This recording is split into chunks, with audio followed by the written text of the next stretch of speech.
Chapter 3. The RODA School.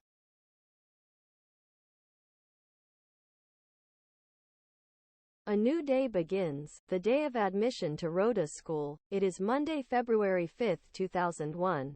Gavin has gotten up from his bed and is ready to embark on his trip. He eats his breakfast, leaving his home. His father, mother and uncle Lenny gives him a message of support and motivation. Before leaving, his mother gives him a bag with food to keep in his backpack, the train pass and a kiss on his cheek. "May Eshin be with you," she said. Gavin crosses the entire neighborhood until you reach the main street, which divides the center of town from the neighborhood of the suburbs and the other sectors of Green Hills, in order to reach the central market, where the train terminal is, and thus be able to take the train to school. As you leave the neighborhood, see how big the town of Pizcet is from a small viewpoint, a small town, surrounded by high mountains, rivers, and its central heart of the city. With some buildings, shops, the great cathedral, the castle of Astorias, the Fudblaze Stadium, the theater, the central market, the train terminal, the city hall, the Sentinel station, the Antosca Clinic, the graveyard, the amusement park, places to eat and more that this small town offers. After his journey from his home, he finally arrives at the central market. So he looks for the doors that lead to the train station, passing through the different places where objects are sold, groceries, food, clothing, horse rental and sale, and a sea of shouts and words where all the merchants shout incessantly, "Hey, young adventurer, come here, buy something. Hey traveler, do you have space in that backpack? Buy something for the trip." The boy just looks at them and smiles at them as an expression that he is not interested, but he thanks them. The market is a fairly large place. In addition to the places already mentioned, there is also the Hallmark's Sweets and Candy Store run by the twin owners Alice and Nicole, the store selling seeds, recovery items such as potions, the tarot fortune teller, Caroline's carnivorous, medicinal and ornamental plants store, insects and pet and farm animals such as sheep, cows, chickens, ducks, geese and pigs store, Flowerdeli's flower store, Old Edwin's weapons, Julapuki's toy store, fishing shop, Adam's Fudblaze shop, a pawn shop owned by an old grump named Norman Rudy, the blacksmith's shop of the brothers Pock and Muster. Finally he arrives at the train terminal. Gavin looks around, but he doesn't see any first-year kids or senior kids taking the train. Then the train porter says to him, "Hey kid, are you going to school?" Yes, he responded nervously. "Get in now, give me your train pass, it's getting late." "The train will leave in 5 minutes, we're about to close the doors of the carriages," the doorman replied with disdain. Gavin gets into the train, but he remains looking at the machinist giving the last instructions to some men who, with a shovel, were lifting the coal towards the boilers, a brown locomotive, and the blue with white and red stripes, with the license plate M1N0R. Once inside the train, with his backpack, he sits alone in an orange leather seat next to the window. There was no one else in the seats. It seemed like it was just him and the driver who was on the train that day. After an hour of travel leaving the station, already on the outskirts of the town, the train passed through the meadows, at full speed on the railway tracks. The train sounded its horn repeatedly. In the distance you could see the great lake of Pizcet and the city was going away. Gavin looked out the window and observed that Mount Mike and its enormous cedars and pines were already beginning to be seen. The school was close. Finally, the train stops at the station in front of the school and Gavin gets up, takes his backpack and goes down through the door of the train. He had arrived at the school. In front of him was a large gate with black steel grills, a large slogan with metallic letters that said RODA School and some mint green rock walls. The gate opened and Calvin, one of the school's key keepers, greeted him. Calvin was a thick, serious guy with a cold look. Welcome. Come to the Great Hall. They are waiting for you there for the opening ceremony, Calvin said to Gavin.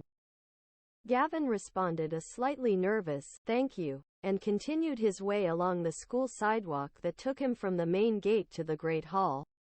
Before entering the Great Hall, Gavin was amazed at the beautiful landscapes that could be seen from the top of the school, on Mount Mike. In addition to that, he could see the other places of the school, which had an extensive field and different areas which the students can explore in their free time, such as recess and others that must be attended with the lessons that are taught during the years they will study here, could be seen from where I was, the classrooms, the gym, the library, cafeteria, the laboratory, bathrooms and so on, and then there are the external areas such as the garden and its great saku tree. The school field was so large, 120,000 square meters to be exact. The great tree, it was about 60 meters high, which can be seen from any corner of the school with its colorful pink color at certain times due to its saku flowers, the stream,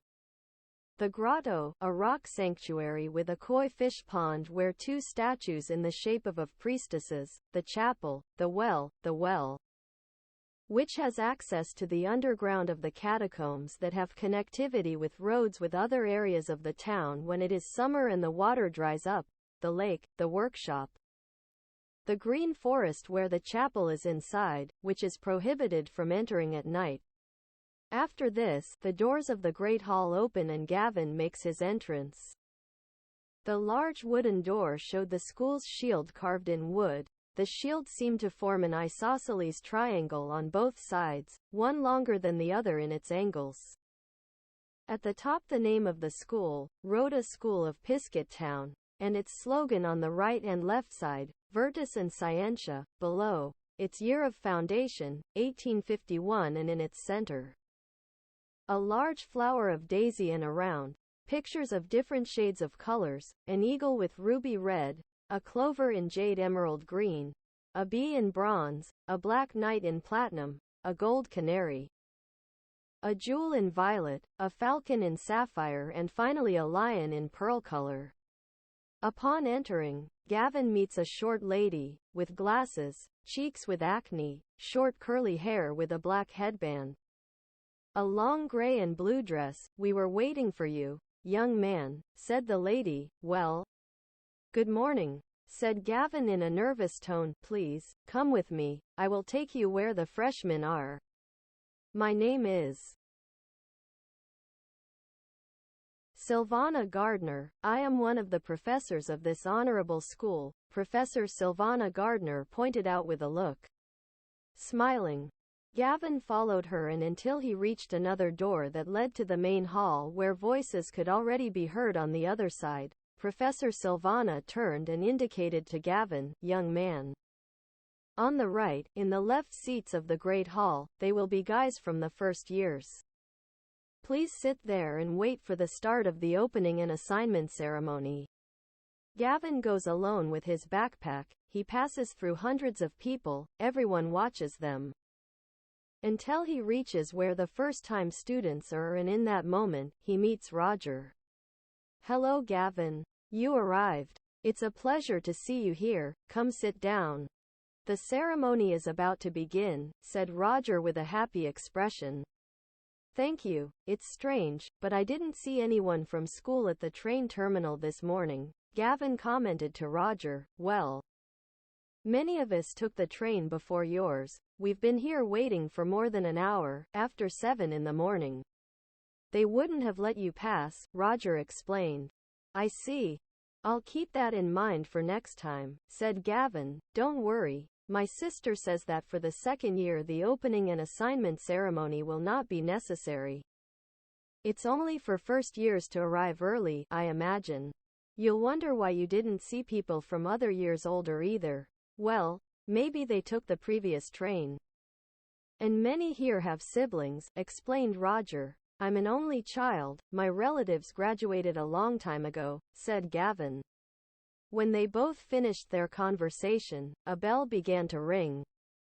The doors of the Great Hall closed. the curtains on the ceiling of red, green, yellow, orange, pink, blue and black were lowered and blocked the entrance from the sunlight. They turned on the artificial lights and the white ceiling to create a great play of lighting with the color of the papaya and terracotta walls. Following this, an entrance hymn began to play. Several adults entered through a door. It was estimated that they were between 22 and 28 years old, some older, perhaps 50 years old. They could be seen in their appearance that these were the professors, and they sat in chairs behind what looked like a wooden podium with a microphone. At the end of the hymn, the first to stand up was Professor Silvana, and Gavin tells Roger, "She was the one who greeted me at the entrance."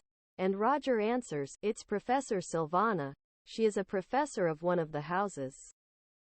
Not I remember well what subject she teaches, but most of the time, my sister said that she spends her time being the director's assistant, suggesting rules and punishments. Professor Silvana went up to the podium, took the microphone, raised her hands towards the sky, made a gesture of putting her two hands together, bowed towards a statue of the god Eshin that was behind the teachers and the entire great hall was he intoned in stony silence. "Good morning, dear young people, first-year students, regular students, professors and other staff. Welcome to a new year here at RODA. It is a pleasure to have you here. For me, it will be an honor to introduce you to the teaching staff of this institution," said Silvana as her voice was heard throughout the place in an echo. "I invite the art professor, Sonia Reeves, to stand up. Let's give her a warm applause. Professor Sonia will be in the workshop with her art course, painting, sculpture and creations," said Silvana while pointing towards the seats where the teachers were sitting, who were calling them by their names one by one. Professor Sonia Reeves was a short lady with short black hair, a big nose, and always with a ponytail. The students stood up and applauded him. "Ha ha ha. Nobody obeys Professor Sonia. She gets so angry in her lessons that she always warns everyone with a punishment or send them to the principal's headmaster's office, and she never does anything. My sister says she is harmless," Roger pointed out, and Gavin, laughing, said he turns around and says, "You know a lot about teachers. You should give me that advice. My relatives had other teachers, so they never gave me recommendations." "Of course, my sister spent all night last night describing each one to me," Roger argued. Thank you very much, Professor Sonia. Now we give a warm round of applause to the Professor of Dual Statistics, Mr. Eddie White." Silvana indicated. Professor Eddie White stood up. He was a small guy. Short black hair, a plaid button-down shirt, a graphite, a notebook and an abacus in his pocket, with glasses, and very, very serious. Not everyone applauded him at the ceremony, so Gavin asked, "Hey, Roger, what about this one? Why is almost no one applauding him? Professor Eddie is the most serious person in the world. But my sister says that he has a great sense of humor, and from time to time he makes other jokes, but he is very correct and strict in his lessons. He doesn't like late ones. And he always attends classes, even if the world is falling apart," commented Roger. "I wouldn't believe that with that bitter face he would tell jokes," Gavin said with a sarcastic expression. "Thank you very much, Professor Eddie. Now we give a round of applause to the Professor of Alchemy and Potions, Professor Leonard Parks," said Silvana while pointing to the third man who stood up. Professor Leonard Parks was a tall guy, with short brown hair, pale skin, glasses and green eyes. In the background, a group of 10th and 9th year girls were heard shouting compliments to the professor, and in that Roger said to Gavin, "Oh yeah, they all melt for him," and Gavin laughed at what Roger said. Now we give a round of applause to the music teacher, the orchestra man, to the music professor, Arnold Moservine, said Silvana while pointing to the fourth man in the teacher's seats. Professor Arnold was an older guy, with red cheeks, with glasses that were held by a string from his ears, and a brown and beige plaid shirt. Do you know how to play a musical instrument? Roger asked Gavin, to which Gavin replied, I love percussion, drums. Brilliant. Professor Arnold has a music club next to the art club. That's what my sister told me, said Roger. Excellent. And what about you? Do you play any? Gavin asked while drumming his feet and hands on his knees. Yes, I play the guitar, said Roger. Thank you very much, Professor Arnold. Now we give a round of applause to the Maps and Geography professor, Professor Daryl Martin. Who has a message for the entire student community, said Silvana as she came down from the podium. Professor Daryl was a serious guy, tall, with a beard, short hair and always with his arms crossed.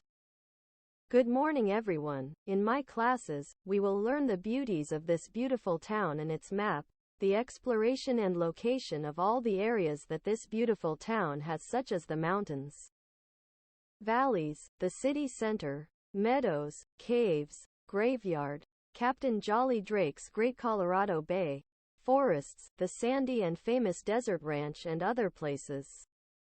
In addition to helping the first years with a map about the school facilities that are quite large and do not get lost at once. Time to go to your classes, Professor Daryl argued. Thank you very much, Professor Daryl, and now, we give a round of applause to the Dual and Fudblaze professor, Cindy Marks, said Silvana as she went up to the podium again and pointed with her hand to a sporty-looking girl sitting among the teachers. Cindy Marks was the Dual teacher and also Fudblaze trainer, a tall woman, with blonde hair in a ponytail, light blue eyes and a cute smile. What a pretty girl, Roger pointed out. Absolutely, my friend, Gavin added. Thank you, Cindy. Now, finally, we give a round of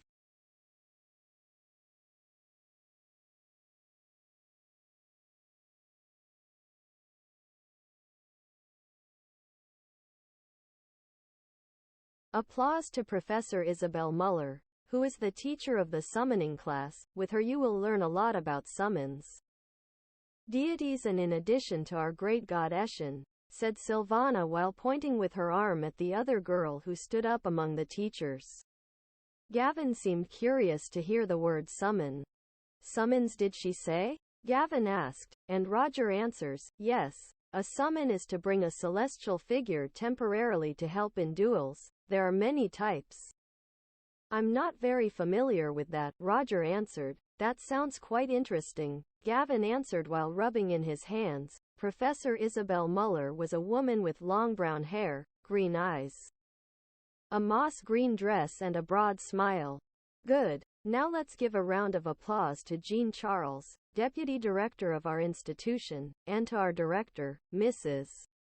Yuri Quested, said Silvana while clapping with both hands, looking at the two people who were climbing towards the podium. The director, Yuri Quested, was a nun. She wore a white tunic and a veil, with a necklace with the figure of the god Eshin, pale face, dry but crimson eyes, and glasses. It was obvious that the light hindered her vision.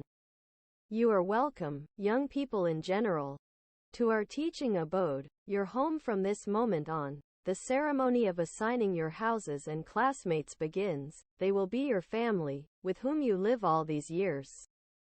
They will also be assigned by a professor who will be the leader of their houses, in addition to the advanced final year students with academic excellence who guide the youngest. Where they are chosen, these are the delegates, the awards for services of excellence in the school for perform any task that raises the name of the school, in literature, alchemy, duel, and more. In addition, they cannot be changed. They must accept their houses as we have evaluated with their characteristics and conditions of status, class, discipline, magic and techniques. In the documents that we have received during your acceptance into our institution, I remind you that the lessons are from 7 in the morning until 4 in the afternoon, for no reason. No student should remain on the school grounds during the night, not even in the Green Forest. We are not responsible for what they find there, said the director while the other students and teachers applauded her speech. What's in the forest at night? Gavin asked. Dangerous nocturnal wild animals such as vampires, wolves, snakes, spiders, poisonous nocturnal butterflies and some ghosts. It is said that people who worked here many years ago and their souls still wander here, Roger explained. Gavin swallowed thick where he heard that, but he still found it interesting and a challenge to be able to visit the place at that time. Before continuing with the house assignment for first-year students, I would like to explain to you about the schoolhouses, as you have seen in our emblem that is on the wall, doors and shield on the uniforms of advanced students. Each symbol represents a different house. Then I will tell you about each house. Here we have 8 different houses. Which are the following, said the director as she took a scroll in her hands on the stand and began to explain each of the houses. 1. The Scarlet Eagles. It is represented by an eagle. His color is ruby scarlet red. A place where people go with daring and courage to achieve things. They won the Fudblaze Tournament Cup in one time. They have a great rivalry with the House of Jade Clovers. Their relic is the ruby orb. 2. The Jade Clovers. It is represented by a clover. Luck always accompanies its students. His color is emerald green. A place where people who love nature, especially plants, have leadership, ingenuity, and those who are looking for a simplified way to achieve the goals they set and where you will make your friends for life. They will be the family of another blood that you chose. Their great rival is the Scarlet Eagles. Their relic is the emerald orb. 3. The Black Knights. It is represented by a medieval knight. Its color is platinum and carbon. And it is the place where those who work with patience and honesty go. It has been the most winning house in the school's Fudblaze tournament. His relics are the platinum and carbon orbs. 4. The Golden Canaries. It is represented by a canary. Its color is gold, a place where those who work hard go. They once won the Fudblaze Tournament Cup. Their relic is the golden orb. 5. Violet Gems. It is represented by a jewel. Its colors are violet wine, and it is the place where those who surround themselves with intelligent and brave people go. He lost his only Fudblaze Cup final he reached. Her relic is the violet orb. 6. Sapphire Falcons. It is represented by a falcon. Its colors are sapphire and crystal, and it is the house where the intelligent and creative go.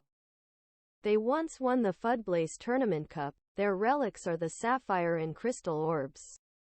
7. Pearl Lions. It is represented by a lion. Its colors are pearly pink. Its students have academic talent and are usually very motivating. They pride themselves on being original in their ideas and methods. They once won the Fudblaze Tournament Cup. Their relic is the pearl orb. 8. Bronze Bees. It is represented by a bee. Its color is bronze. Its students are capable of mastering magic to perfection. They usually stand out for their skills in hand-to-hand duel and are very good with weapons. His relic is the bronze orb. Roger and Gavin loved the idea of winning the Fudblaze School Cup. You could see how excited they were on their faces. Well, finishing with the introductory topic of each house. Now I will proceed to read the students who will go to each house, in this sacred book, said the director while closing the parchment and taking a brown book that the teacher gave her. Silvana. The time has come, I hope, and we will be partners, said Roger to Gavin, looking him in the eyes. Cross your fingers, friend, said Gavin. As I call you. You will approach the central point of the Great Hall, until everyone is gathered, and you will leave with your assigned tutor, said Director Yuri.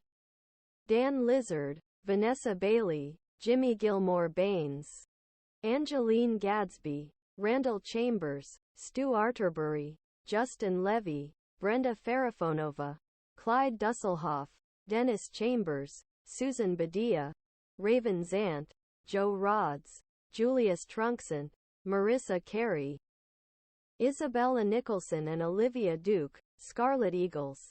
the director shouted while children from different sectors formed a group in the center of the room. Then the director added, Professor Darrell will be your tutor and guide to your houses. Let's go with the next ones on the list. The boys left with the teacher, while Roger and Gavin grew impatient, moved their legs non-stop and turned to look at each other. Desperate, they already knew that they had not been chosen in the House of the Scarlet Eagles. Caleb Cedar, Velasca Osmond, Alonso Brown, Wanda Luke, Vincent Gunnarsson, Gregory March, Natalie Royce Black Knights. You will be accompanied to your classroom by the literature tutor, Diego Calders, said the director after calling the students of the second house. For the love of heaven, how I hate waiting, said Roger with disdain. Only, they make others impatient, said Gavin, annoyed at having to wait. Donnie Roberts, Joan Joserids, David Hartley, Ingrid Ellis, Alexander Al-Ali, Marianne Benny, Chrissia Wright Y. Kembley Gore. Golden Canaries.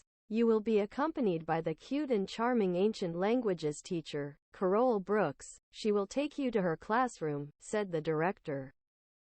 How beautiful Professor Carole is, said Roger after seeing the curly-haired teacher. No doubt a friend of hers. Her purple curly hair is beautiful, Gavin added. Roland Kent, Sarah Blake, Kenneth Oldman and Laura Dietz, Violet Gems. You will be accompanied by Professor Edward Solomon to your classroom, said the director, who immediately continued with the next house, Stephanie Blanc, Madeline Carls, Joseph David, Victor Sun, Galilea Rost and Onder Bach, Sapphire Falcons. You will be accompanied by Professor Genova Barnes. She will take you to your classroom. There were only 3 houses left to be assigned to the first-year students. Gavin and Roger thought that their admission forms had not arrived. Because they had not yet been called, their faces were filled with anxiety. They were sweating and trembling. Nelson Katz, Michael Gray and Paul Greenland, Pearl Lyons. You will be guided by Professor Freddie Carter to his classroom, the director mentioned. I can't stand it, he couldn't take it anymore, ha ha. Gavin. There are only 2 houses left, said Roger with more anguish and anxiety in his expression. There are few of us left on this side of the first years, Gavin said as he looked at those sitting around him. Principal Yuri kept calling student after student reading from the Holy Book non-stop. Franca Scotch, Willow Harvey, Jerry Scotch, Lai Yuan Bronze Bees. You will be guided by Professor Henry Hawking, professor of the Machine Laboratory, who also works as a scientist on the Great Campus, said the director. Roger and Gavin saw each other again and thought that if they were not called here, they were going to die of shame in front of the entire Great Hall. They both see the director again and she begins to give the last list. Finally, I will finish with the last house. We have the particularity that this year, the admission was extensive for the first year, said the director, while preparing her throat to give the last list of students. Hector Quincy, Rasmus Coleman, Jos Kilmarnock, Jimena Sherman, Neil Romand, Megan Simon, Aaron Castle, Elisa Ward, Carly Wood, Nana Aris, Alberth Beck, Kat Seymour, Alex Chakonpeak, Arthur Tull, Aura Lynn, Danny Grant, Danielle Triplets, Daria, Kay, Bonnie, the triplets Carolyn, Carrie, Estella and Livia, Beatrice Aguilera, Esther Bond, Katerina Castiles, Yale Colbert, Gloria Vernon, Eric Noel, George Nick Jorgensen, Gustav Marvin, Lester Ford, Melissa Lohan, Leanne Pearson, Leisha Nanny, Joel Muska, Indira Maxwell, Liza Cash, Kevin Fernan, Fergie Banks, Kimberly Lindegard, Gilbert Dans, Malith Marley, Yasser Madison, Mayra Clark, May Lynn Junn, Natasha Van Gerolicidis, Katie Wrangler, Joshua Plant, Jones Orange, Leonard Holliday, Phoebe Valgreen, Alessandro Chamberlain, Alexa Jugsbury, Annie Gombor, Dean Thingram, Marilu Polberry, Michelle Fung, Valerie Kiltrees, Gabby Conrad, Franklin Landzat, Darius Jordan, Mariana Gibbs, Rachel Skinner. The twins Patty and Rubian Arenas, Sophia Rodenberry, Sylvia Toneberry, Teffa Gibson, Samantha Upton, Sebastian Ferdinand, Antoine Pakar, Oscar Rose, Pali Pratt, Saul Kali, Ken Vickers, Paula Van de Ven, Larissa Georgianou, Richie Brennan, Natty Rice, Adrian Berry, Gavin Fowler, Roger Green and John Paul Muniz. Jade Clovers. Roger and Gavin jumped for joy. They had finally been called and were going to be partners. A smile from ear to ear crossed their faces. They chose us, Gavin. Roger shouted happily. You will be guided by Professor Tutor Alvin Robinson. He will take you to your classroom. This has been all for now. This opening and assignment ceremony closes. We wish you success in your academic year. Be good students and may the God Eshin, I'll accompany you, said the director as she ended the ceremony and closed her student book. The group of students follows Professor Alvin to the classroom of the House of Jade Clovers.